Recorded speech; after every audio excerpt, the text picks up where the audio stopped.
America's most trusted news source for viewers across the world. Tonight we have one story, one crisis, one moment that is shaking the global economy, threatening world peace, and putting American lives and your fuel prices directly in the line of fire. The Strait of Hormuz, a narrow strip of ocean, and right now, the most dangerous place on Earth. Stay with us, because what is happening there tonight will affect every country, every economy, and every household on this planet. This is OKSAMMU. Let's begin. Before we go into today's breaking developments, let's make sure every viewer understands exactly what we are talking about. Because this is not just a military story. This is an economic story, a human story. The Strait of Hormuz is a narrow waterway sitting between Iran to the north and Oman and the UAE to the south. At its narrowest, it is roughly 33 kilometers wide. But do not let that small size fool you. Nearly 1/5 of the world's entire oil supply passes through this single waterway every single day. Millions of barrels, tankers the size of city blocks, every drop of oil that the Gulf nations, Saudi Arabia, UAE, Kuwait, Iraq, export to the world goes through here. If this strait closes fully, completely, the global economy does not slow down. It stops. To understand today, we must understand the weeks that led to this moment. The conflict between the United States and Iran escalated sharply in late February 2026, when American and Israeli strikes targeted Iranian military and nuclear infrastructure. Iran responded by tightening its grip over the Strait of Hormuz, threatening, and then acting on those threats to restrict the movement of international shipping. The Pentagon has confirmed the war has cost the United States $25 billion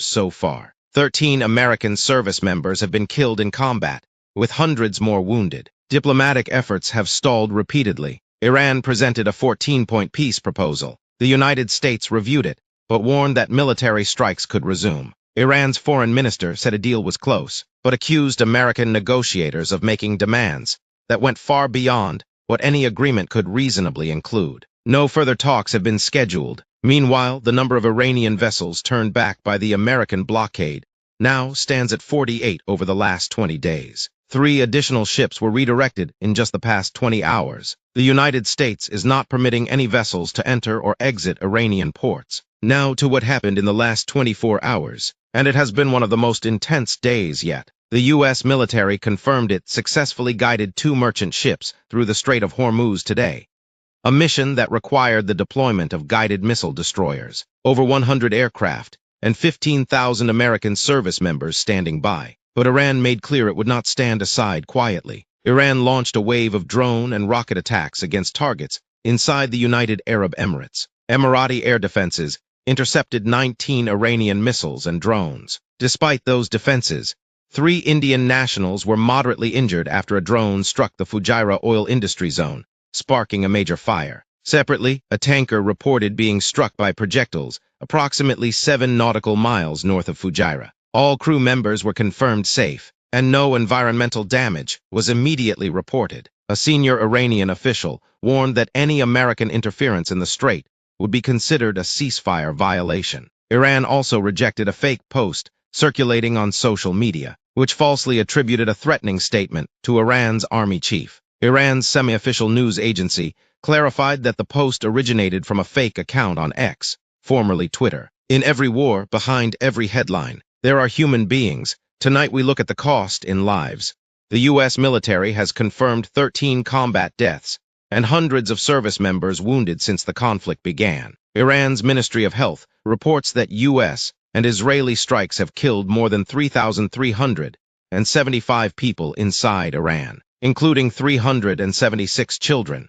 These figures come from Iranian state sources and have not been independently verified, but they represent a scale of civilian suffering that cannot be ignored. At least 2 other vessels were struck in the strait over the weekend. All crew members were reported safe, but the message was clear. No ship in these waters is guaranteed safety. In Washington, D.C., a lone anti-war protester climbed a bridge and pitched a tent for 3 days, a silent, solitary vigil against the cost of this conflict. Across the country on May 1st, thousands joined protests calling for an end to the war, demanding the government focus on workers and families rather than military spending abroad. This war is not just being fought with missiles. It is being fought at the gas pump, in your grocery bill, in the price of everything. American gas prices have now reached $4.46 per gallon, the highest level in nearly 4 years. Energy analysts warn that prices could climb to $5 a gallon or beyond if the Strait of Hormuz remains closed to normal shipping traffic. When oil cannot move freely through the strait, the global supply tightens, prices spike. Airlines pay more for fuel and pass that cost to passengers. Shipping companies pay more and pass that cost to retailers.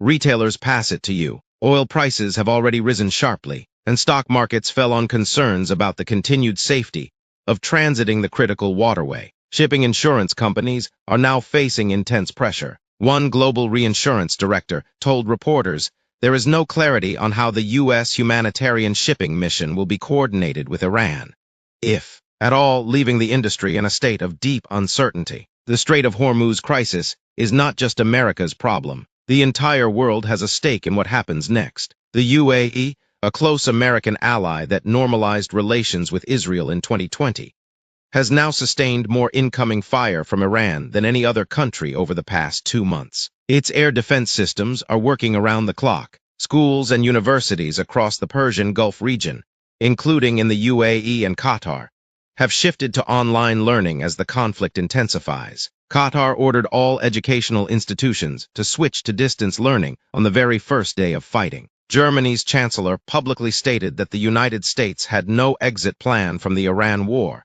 and was humiliated by Iranian leadership. President Trump responded by insulting the chancellor, calling him totally ineffective. Days later, the Trump administration announced it was withdrawing 5,000 U.S. troops from bases in Germany, reducing the American military presence there by approximately 14%. President Trump's upcoming visit to Beijing is also being closely watched. Analysts say it could complicate any American decision to resume large-scale strikes against Iran. So where does this go from here? Tonight, OKSAMMU lays out 3 possible paths. The first, a negotiated pause. Both sides step back from the brink. A temporary ceasefire in the strait is agreed upon. Oil prices stabilize, but the underlying conflict, Iran's nuclear program, American sanctions, Israeli military pressure, remains completely unresolved. The second, escalation. Iran strikes a U.S. naval vessel directly. America retaliates with renewed airstrikes. The Gulf goes dark. Oil hits $6, $7 a gallon. The global economy enters a shock. The third, a prolonged stalemate. Neither side wins, neither side backs down. The strait stays dangerous. The world reroutes shipping expensively. Slowly, gas stays high. American families keep paying, and politicians keep talking. History will record which path was chosen. OKSAMMU will report it every step of the way. Tonight, we covered one story, one strait, one crisis with the power to reshape the world. 33 kilometers of water, 20% of the world's oil, 15,000 American troops, dozens of Iranian drones, and millions of ordinary people in America, in Iran, in the UAE, in India, caught in the middle of decisions made by powerful men in distant rooms. The Strait of Hormuz is not just a geography lesson. It is a warning about how fragile the systems are that keep our modern world running. If you want to know what is happening in America, the real story, the full story, every single day, search OKSAMMU. We are here, we are watching, and we will never stop reporting the truth. This has been OKSAMMU. Good night.